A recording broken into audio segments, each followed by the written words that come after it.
Right, assalamu alaikum everyone. Welcome back to the Pepe update today. And Pepe made one retest coming up to this, broken resistance. So you do have that support line, and they break to the downside, they move to the upside, and you have the retest that has actually failed. So we may see one more push just to take the stop losses at 1056 and then eventually drop to the downside. And this push may come because of Bitcoin. If Bitcoin makes it up to 51,000 or 52,000, just to take some stop loss, you can actually watch the Bitcoin update for that.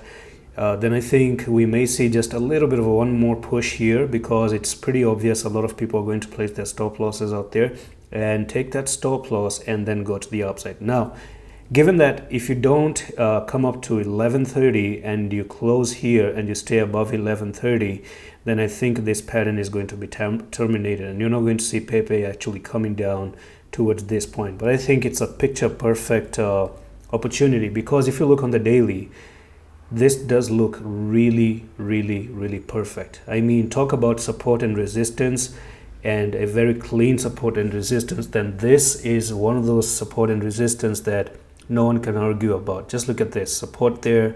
You got your support here as well.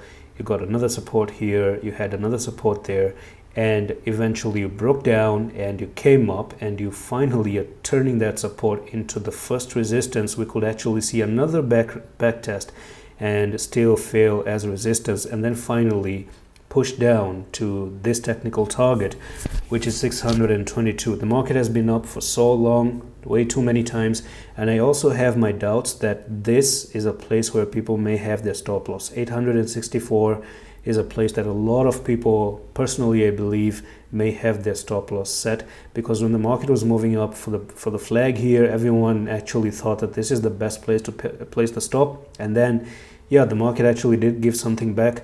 Now it's time to maybe come down and take those stop losses away, come down here, wipe everybody who is bullish. And I kind of personally think, and these are my last comments, that 632 maybe, or 626, this may be the place where we really see Pepe pushing up, and this time for good actually, not just come up here and then go down. Maybe this is the time. The next move could actually be the one that everyone is waiting for. Maybe that's the ultimate holy grail for Pepe. And how many Pepe holders are there who are expecting that Pepe is going to give us a profit in the future? Maybe the next move can be that move that you want, if you understand, if you know what I mean now. So that's all for the video. I'm going to see you with the next one. Love is.